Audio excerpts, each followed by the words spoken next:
నమస్తే, welcome to our channel. నేను మిషాల్ని. AP special police officer state secretary స్టూడియోలో మన ముందున్నారు.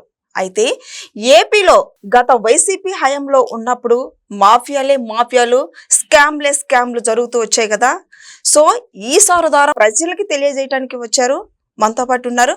వారిని అడిగి కొన్ని విషయాలు మనం తెలుసుకుందాం. నమస్కారం సార్. నమస్తే అండి, నా పేరు ధర్మచంద్ర. నేను Andhra Pradesh special police officer state secretary అండి. ఓకే, మీరు వైసీపీ అధికారంలో ఉన్నప్పుడు ఎప్పుడు జాయిన్ అయ్యారు? 2020లో ఒక జీవోతో, గవర్నమెంట్ జీవోతో రిక్రూట్ చేశారండి. 2156 మెంబర్స్ని to prevent the illegal transportation of ganja కావచ్చు, రెడ్ శాండిల్ కావచ్చు, దెన్ శాండ్ కావచ్చు, ఇల్లీగల్ అక్రమ రవాణాలు ఎక్కడైతే జరుగుతుందో అన్ని అక్రమ రవాణా అన్నిటికీ కలిపి ఒక స్పెషల్ ఫోర్స్ లాగా స్పెషల్ పోలీస్ ఆఫీసర్స్ అని రిక్రూట్ చేశారు. అయితే ఇప్పుడు ఈ మధ్య మాకు వార్తలు వస్తుంది ఏంటంటే, ఇప్పుడు ఫస్ట్ మద్యం కుంభకోణం, అక్రమ రవాణా, అది ఎలా జరుగుతా వచ్చింది? అంటే బేసిక్గా చెప్పాలంటే ఫస్ట్ 2020 నుంచి 22 వరకు మీరు చూసినట్టయితే ఈ కోర్టు కేసెస్ కోర్టులలో కూడా ఉన్నారు మా వాళ్ళు, ఎల్డబ్ల్యూస్ ఉన్నారు, live witness. So number of cases పట్టారు 2020 నుంచి 22 వరకు కూడా. అంటే వాళ్ళు ఉన్నంత వరకు, ఆ బార్డర్ చెక్ పోస్టులు క్లోజ్ చేయనంత వరకు చాలా కేసెస్ పట్టారు. ఇల్లీగల్ ట్రాన్స్పోర్టేషన్, లిక్కర్ కావచ్చు, గాంజా, శాండ్, అంతా రెడ్ శాండిల్ కూడా చాలా మంది పట్టారు. నెక్స్ట్ ఈ అమ్మాయిల్ని ట్రాన్స్పోర్ట్ చేస్తుంటారు, అక్రమంగా తరలిస్తుంటారు, వాళ్ళని పట్టుకున్నారు. దెన్ పీడిఎఫ్ రైస్ ఉంటుంది, అక్రమంగా రేషన్ బియ్యంని తరలిస్తుంటారు, వాళ్ళని కట్టుదిట్టం చేశారు. సో ఇవన్నీ చేస్తుండగా ఎవరు ఊహించని రీతిలో గత ప్రభుత్వంలో ఏం చేశారంటే 2022లో ఒక జీవో, అంటే ఎటువంటి నోటీస్ లేదు, ఒక గవర్నమెంట్ జీవో ఇచ్చినప్పుడు దానికి నోటీస్ అనేది ఖచ్చితంగా ఇవ్వాలి. ఎందుకు ఇలా చేస్తున్నాము, ఎందుకు మిమ్మల్ని ఆపుతున్నాం, ఎందుకు హోల్డ్ చేస్తున్నాం చెప్పాలి. ఆ జీవోని హోల్డ్ చేసి ఎటువంటి నోటీస్ లేకుండా వాళ్ళందరికీ, మా స్పెషల్ పోలీస్ ఆఫీసర్లందరికీ కూడా అన్యాయం చేశారు గత ప్రభుత్వంలో. దెన్ ఆ 2022 నుంచి మీరు చూసినట్టయితే 2022 నుంచి 22, 23, 24 ఎలక్షన్, ఇప్పుడు మొన్న పట్టుకున్నారు కదా, రైస్ పట్టుకున్నారు, కినాడా ఎక్కడ పట్టుకున్నారు. దెన్ ఇవంతా ఎట్లా పోయాయి? బార్డర్ చెక్ పోస్టులు లేవండి. చూడండి, ఇప్పుడు 2022 నుంచి బార్డర్ చెక్ పోస్టులు లేవు. మీతో పాటు ఎంతమంది ఉన్నారు? మా వాళ్ళు 2156 మంది ఉన్నారు. అప్పుడు మీరు లేరా జరిగేటప్పుడు? అంటే జరిగేటప్పుడు అంటే 2020 నుంచి పట్టారు, 2020 నుంచి 21, 22 ఈ సమ్ పీరియడ్లో పట్టారు. మన కళ్ళ ముందర పట్టేట్టు మనం పడతామండి, కళ్ళు దాటిపోయేట్టు మనం ఏం చేయలేం. సో వీళ్ళు ఎంతవరకు అయితే ప్రివెంట్ చేయాలో అంతవరకు ప్రివెంట్ చేశారు. దెన్ 2022 నుంచి పూర్తిగా చెక్ పోస్టులు బంద్ చేసాం, మొత్తం క్లోజ్ చేసినారు కదా. ఇంకా గేట్లు ఎత్తేసినట్టే కదా, రవాణాకి గేట్లు ఎత్తేసినట్టే ఇంకా. దెన్ మొన్న పవన్ కళ్యాణ్ గారు కూడా ఒక మాట మాట్లాడారు, అక్కడెక్కడో నేపాల్లో ఎర్రచందనం ఉంది, విన్నారా? ఎర్రచందనం ఉంది, ఇక్కడ నుంచి ఎర్రచందనం పోయిందంటే అది ఎలా పోతుంది చెప్పండి, ఎలా పోతుంది? చెక్ పోస్టులు లేవు, మ్యాన్ పవర్ లేదు, దాన్ని ఆపే వాళ్ళు లేరు. సో వెళ్ళిపోతుంది అంతే. గేట్లు ఎత్తుంటే ఎవడైనా పోతాడు, దర్జాగా పోతాడు. దెన్ ఈ చెక్ పోస్టులు ఎందుకు మూసారు, ఈ ఎర్రచందనం అక్కడికి ఎందుకు పోయిందో మీరు కానీ ప్రజలు కానీ ఆలోచించాలి. చెక్ పోస్టులు ఎందుకు క్లోజ్ చేశారు, ఈ ఎర్రచందనం ఎందుకు అక్కడికి పోయింది, అంత దూరం ఎలా పోయింది మీరు ఆలోచించు. దెన్ పీడిఎఫ్ రైస్ కావచ్చు, ఇట్లాంటివన్నీ కూడా సరే. ఈ చెక్ పోస్టులు మూయడానికి ప్రధాన కారణం ఎవరికి తెలియదు. అది ఎప్పుడు మూసారు? గత ప్రభుత్వంలో క్లోజ్ చేశారు. దెన్ క్లోజ్ చేసినప్పుడు ఏం జరుగుతుంది? ఆటోమేటిక్గా అక్రమ రవాణా జరుగుతుంది. ఇప్పుడు ఈ ఫిటీస్ నేనే ఇక్కడ రావాలనుకుంటాను, కింద ఎవరు లేకపోతే ఏం చేస్తానండి, దర్జాగా వచ్చేస్తాను నేను. అవును, అంతే కదా. ఎవరైనా గేట్ పెట్టి ఆపితేనే ఆగుతాను, లేదంటే ఏం చేస్తాను, నేరుగా పైకి వచ్చేస్తాను అంతే. సో ఇఫ్ అంతే, ఎవరు గేట్ పెట్టి ఆపేవాళ్ళు లేరు, చెక్ చేసేవాళ్ళు లేరు, ఎవరు లేరు, రవాణా జరిగింది. అంటే గత ప్రభుత్వ హయాంలో అంత విచ్చలవిడిగా వైసీపీ వాడుకున్నారండి, చెప్తున్నా కదా. Then if it is corona టైంలో కూడా సరే, కరోనా టైంలో ఎట్లా చేశారు? కరోనా టైంలో చెప్పాలంటే చాలా బాధాకరం అండి. మా వాళ్ళు సమ్ మెడికల్, పోలీసు, దెన్ కొన్ని మీడియా సంస్థలు, సేవా సంస్థలు, మీడియా, ఎలక్ట్రానిక్ మీడియా కావచ్చు, దెన్ మున్సిపల్ డిపార్ట్మెంట్ కావచ్చు, వీళ్ళు చాలా వరకు కష్టపడ్డారు. వీళ్ళు ఎవరు లేకపోయింటే జనాలు చాలామంది అంతమైపోయింటారు. ఇట్ ఈస్ మేము ముఖ్యంగా మా పోలీస్ డిపార్ట్మెంట్లో, మా బార్డర్ చెక్ పోస్ట్లో మా పోలీస్ డిపార్ట్మెంట్ అనేది లేదు అంటే, స్పెషల్ పోలీస్ ఆఫీసర్స్ లేరు అంటే ఎంతోమంది చనిపోయింటారు. ఇంకా ఇట్ ఈస్ ఆ రోజు రాత్రి పొగళ్ళు కష్టపడినారండి, జీతపత్యాల కోసం చూసుకోకుండా కుటుంబాలను వదులుకొని రాత్రి పొగళ్ళు. ఇట్ ఈస్ మా వాళ్ళు కూడా సరే డ్యూటీలు చేసినప్పుడు ఎప్పుడు ఎవరికి ఏం అటాక్ అవుతుందో తెలియదు. మా వాళ్ళు చాలామంది కరోనా వచ్చింది, ఇంటికి పోలేని పరిస్థితులు ఏం చేస్తారు, అక్కడే స్టేషన్లో పనుకోవడము, మళ్ళీ డ్యూటీకి వెళ్ళడము, లేదా కళ్యాణ మండపాల్లో పనుకోవడము, మళ్ళీ డ్యూటీకి వెళ్ళడము, ఇంటికి పోకుండానే వారం రోజులు 2 వారాలు చేసి 3వ వారం ఇంటికి వెళ్ళి ఒక 2 రోజులు కనీసం ఇంకో కుటుంబంలో పెళ్లి చేసుకున్న వాళ్ళు ఉంటారు కదా, వాళ్ళ పిల్లలు వాళ్ళు చూసి వచ్చేవాళ్ళు. అంత కష్టపడితే కూడా ఆ ప్రభుత్వంలో మా వాళ్ళ కష్టాన్ని గుర్తించలేదు.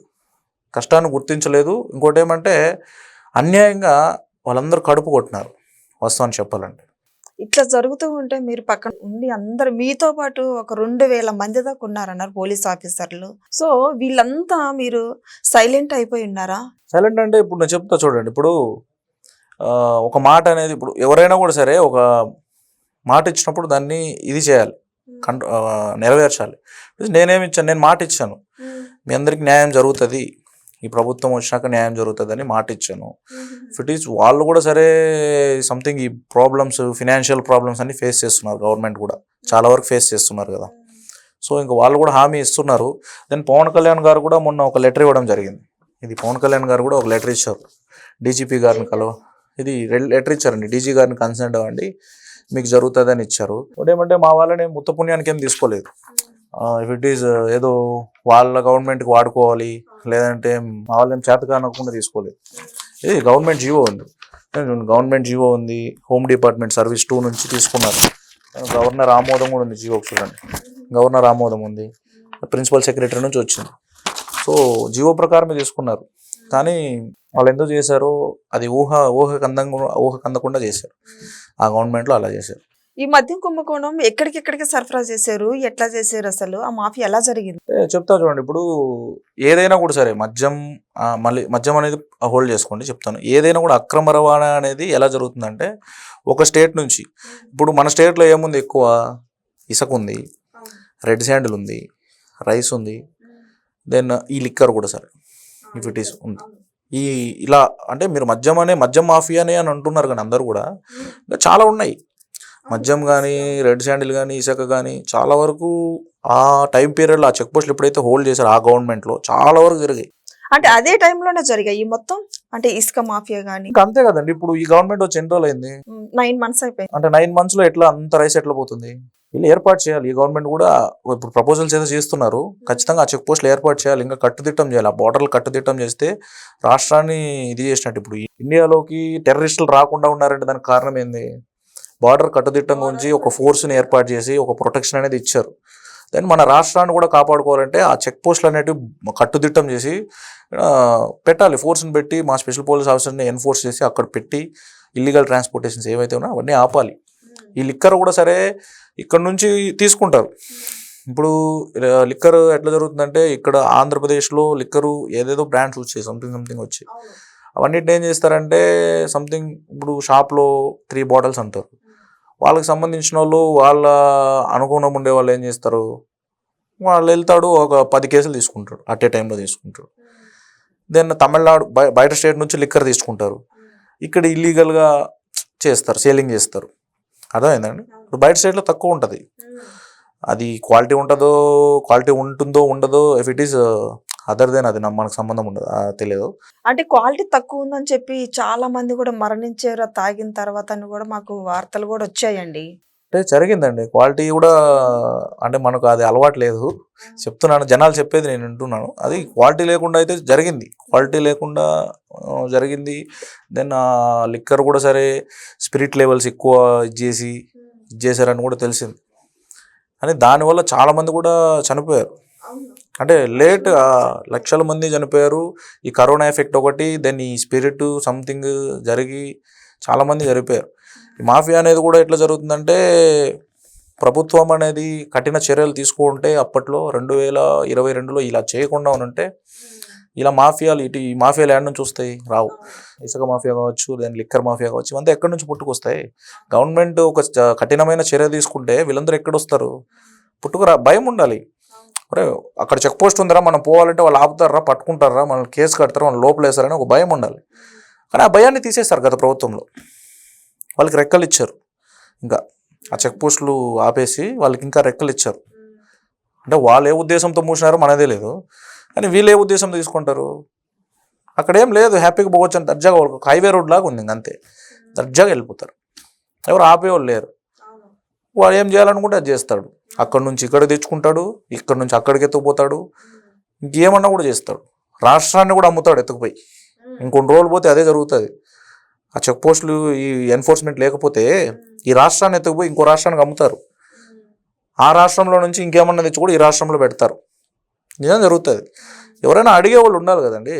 ఇప్పుడు పిల్లోని పెంచుతాం, మన పిల్లలు ఉంటారు, పిల్లలు పెంచుతాము, అడిగేవాళ్ళు ఉంటేనే కదా, ఇంట్లో వాళ్ళు అడిగేవాళ్ళు ఉంటే వాడు డిసిప్లిన్ పెరుగుతాడు. అడిగేవాళ్ళు లేదంటే ఏం చేస్తాడు, విచ్చలవిడితనం అయిపోతుంది. వాడు చేయాల్సింది చేస్తాడు, ఆడింది ఆట, పాడింది పాట. సో ఇట్లా కూడా ఏడు కూడా అంతే. అడిగేవాడు లేడు, ఆపేవాడు లేడు, ఎవరు నువ్వు అని అడిగేవాడు లేడు, క్వశ్చన్ చేసేవాళ్ళు లేరు. వాడు ఏం చేస్తాడు, మాఫియా కాదు ఇంకా పెద్ద పెద్ద కూడా పుట్టుకొస్తాయి. ఈరోజు లిక్కర్ మాఫియా కొద్దిగా పడింది, ఇంకా జరిగింది, ఇంకా ఎంత జరిగిందో ఎవరో తెలియదు. జరిగింది కొంతవరకే చూస్తున్నారు అందరూ. ఇంకా ఏమేమి మాఫియాలు జరిగినాయో ఇంకా గుర్తిస్తారు. గుర్తించి బయటపడినప్పుడు ఇంకెంత జరిగినాయో, మనకు ఊహ తెలియకుండా ఎన్ని జరిగినాయో ఎవరూ తెలియదు. ఎన్నో జరుగుంటాయి. మరి వైసీపీ హయాంలో ఉన్నప్పుడు మీకు శాలరీస్ కరెక్ట్గా ఇచ్చేవాళ్ళ? ఇచ్చేవాళ్ళంటే ఎవరికి కూడా చేయలేదండి. ఎవరికి చేశారు, ఏ గవర్నమెంట్ ఎంప్లాయీస్ చేశారు, ఎవరికి చేయరు. ఈ కరోనా ఒకటి వచ్చింది, ఆ కరోనా బేస్ చేసుకున్నారు, అందరికీ ఇది చేసినారు. శాలరీస్ లేకుండా కూడా పనిచేశారు.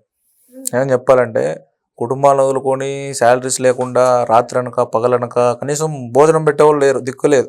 గవర్నమెంట్ ఇంత చేసింది కానీ, ఆ గవర్నమెంట్లో చెప్తాను, నా ప్రభుత్వంలో 2020 నుంచి కూడా సరే, కరోనా వచ్చింది 2020 కదా. అవును, మీరేం చర్యలు తీసుకోలేదా మరి? ఇట్లా శాలరీస్ ఇవ్వట్లేదండి, ఫుడ్ లేదని చెప్పి మీరేమి చర్యలంటే ఫస్ట్ ఆఫ్ ఆల్ ఒక నమ్మకం అనేది ఉన్నిందండి.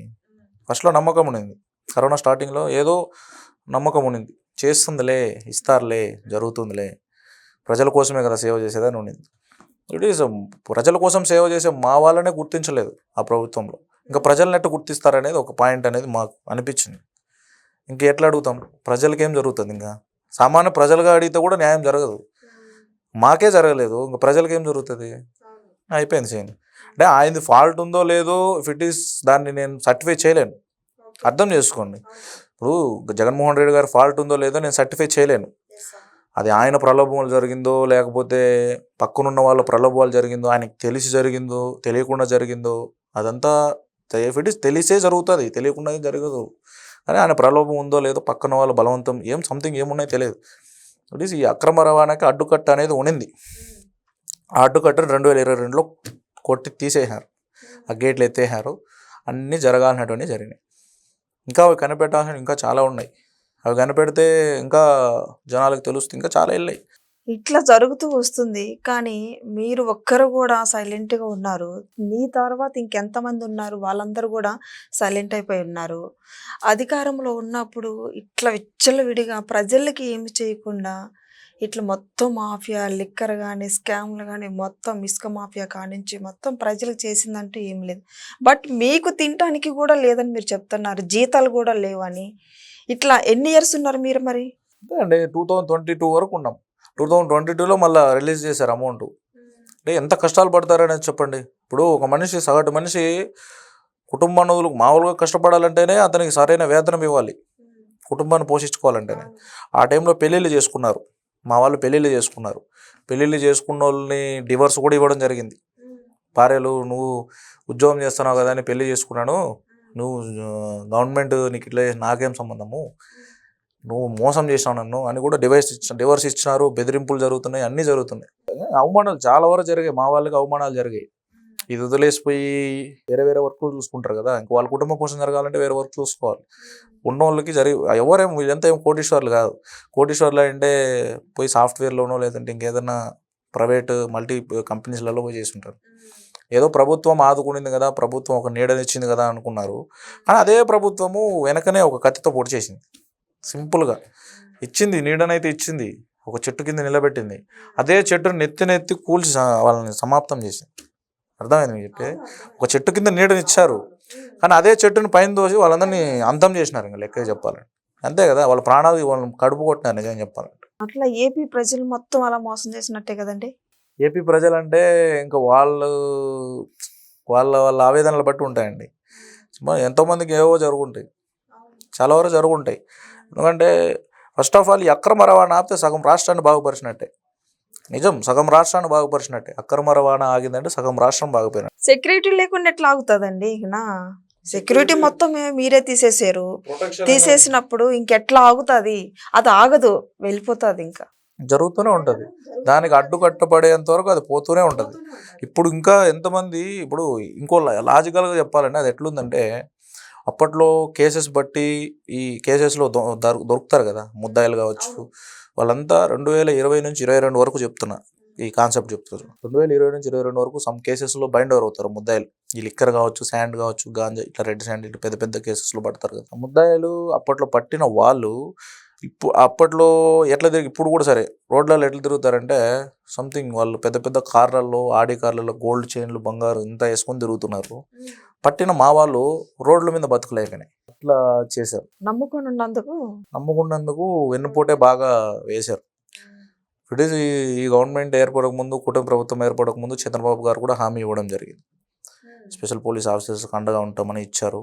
కానీ అది ఇంకా ప్రాసెస్లో ఉంది, జరుగుతుంది. ముఖ్యమంత్రి గారు కొద్దిగా స్పందించి వాళ్ళకి న్యాయం చేయాలని ఆశిస్తున్నాను. నిజంగా వాళ్ళందరూ ఆవేదనని నా ఒక్కడి రూపంలో సీఎం గారికి చెప్తున్నా. ప్లీజ్ అందరూ వచ్చి చెప్పలేరు కదండి, అందరూ ఎందుకు వస్తారు, అందరు రాలేరు. ఎట్లా వస్తారు, వాళ్ళ కష్టాలు 100 ఉంటాయి. గవర్నమెంట్ మీద నమ్మకం ఉంటుంది. నమ్మకం లేకపోతే ఇయర్కి ఎన్నెన్నో చేసేసి ఉంటారు. వాళ్ళు కూడా ప్రెజర్ చేసి బయట ప్రొటెస్టులు కావచ్చు, సంథింగ్ చేసేసి ఉంటారు. వాళ్ళకి నమ్మకం ఉంది, సీఎం గారు హామీ ఇచ్చారు, చంద్రబాబు గారు చేస్తారు అనే ఒక థాట్ ఉంది కాబట్టి ఇంకా సైలెంట్గా ఉన్నారు. వాళ్ళు కూడా చేయాలంటే ఎన్నైనా చేస్తారు. ఇట్ ఈస్ వాళ్ళకి లా అండ్ ఆర్డర్ తెలుసు, చట్టం తెలుసు, న్యాయం తెలుసు, ఎట్లా చేయాలని తెలుసు. కానీ ఏం చేయకుండా ఉన్నారంటే ఇట్ ఈస్ వాళ్ళ దాన్ని ఏమంటారంటే వాళ్ళ ఆశ, ఏదో జరుగుతుంది, న్యాయం జరుగుతుంది అనే ఒక ఆశ ఉంది, జరుగుతుంది. అందరూ కూడా తెలుసుకోవాలి, సమాజంలో కూడా అందరూ తెలుసుకోవాలి. పోలీస్ డిపార్ట్మెంట్ అంటే ఎంత కష్టం ఉంటుందో తెలుసుకోవాలి. రాత్రింపగళ్ళు ప్రజల కోసం అనునిత్యం కష్టపడే శాఖ పోలీస్ శాఖే. ఇప్పుడు ఒక సినిమాలో చూసినట్టయితే మీరు చెప్తారు, చెప్తున్నా, ఇది క్యాజువల్ టాక్లో చెప్తున్నాను. కనిపించే 3 సింహాలు చట్టానికి, న్యాయానికి, ధర్మానికి ప్రతీకలు, కనిపించిన 4వ సింహమే పోలీస్ అని చెప్తాడు. ఇట్ ఈస్ నేషనల్ ఎంబలం అనేది అన్ని గవర్నమెంట్ డిపార్ట్మెంట్స్లో, శాఖల్లో ఉపయోగిస్తారు. దానికి సింహం, కనిపించిన 4వ సింహమే పోలీస్ అని ఎందుకంటారంటే ఈ డిపార్ట్మెంట్లలో ఏ డిపార్ట్మెంట్లో సమస్య వచ్చినా పోలీసే పోవాలి. కానీ పోలీసులకి సమస్య వస్తే ఎవరు రారు, ఎవరు వచ్చి నిలబడరు, ముందు కూడా నిలబడరు. అంత దారుణ పరిస్థితి అయిపోయింది. ఫైనల్గా మీరు ఇంకేం చెప్పాలనుకుని చెప్పండి. మరి ఫైనల్గా ప్రజల కంటే కూడా మా వాళ్ళకి చెప్పాలనుకుంటున్నాం. ఫస్ట్ ఆఫ్ మా వాళ్ళకి ఏమంటే రాష్ట్రంలో ఉన్న స్పెషల్ పోలీస్ ఆఫీసర్లందరికీ నేను వినిపించడం ఏమనగా, అందరూ కూడా సమన్వయం పాటించండి. ఇప్పుడు చంద్రబాబు గారు హామీ ఇచ్చారు, పవన్ కళ్యాణ్ గారు కూడా లెటర్ ఇచ్చారు, జరుగుతుంది. అందరూ కూడా తొందరపాటు నిర్ణయాలు ఎక్కడ తీసుకోవద్దండి, మనోవేదనకి ఎవరు గురి కావద్దండి, మంచి జరుగుతారని ఆశిద్దాము. అండ్ ప్రజలకి చెప్పడం ఏమంటే పోలీస్ శాఖని గౌరవించండి దయచేసి. పోలీస్ అనే వ్యవస్థ లేదంటే రాష్ట్రం అనేది ఎలా ఉంటుందో, 1 గంట పోలీస్ అనే వ్యవస్థ పనిచేయలేదంటే రాష్ట్రం అనేది ఒక శ్మశాన వాటిక అయిపోతుంది. పక్కింటోళ్ళు కొట్టుకుంటారు, దొంగతనాలు జరుగుతాయి, దోపిడీలు జరుగుతాయి, అన్యాయాలు జరుగుతాయి. క్వశ్చన్ అడ్డు ఆపే వ్యక్తి లేరు అంటే, ఇప్పుడు చెప్పాను కదా మీకు, చెక్ పోస్టులు లేవంటేనే ఇంత కొలలం జరుగుతుంది బార్డర్లో, లేకపోతేనే. అదే రాష్ట్రంలో ఒక సెక్యూరిటీ ఫోర్స్, అది పోలీస్ ఫోర్స్ లేదంటే ఎన్నో అనర్థాలు జరుగుతాయి. కానీ పోలీసుని గౌరవించండి. సమస్య అనేది వచ్చినప్పుడు 100కు ఫోన్ చేయండి. ఎవరో ముక్కు ముఖం తెలియని ఒక వ్యక్తి వచ్చి మిమ్మల్ని కాపాడుతారు. అదే పోలీస్ అంటే. ఇట్ ఈస్ సింపుల్గా చెప్పాలంటే. Thank you. Thank you.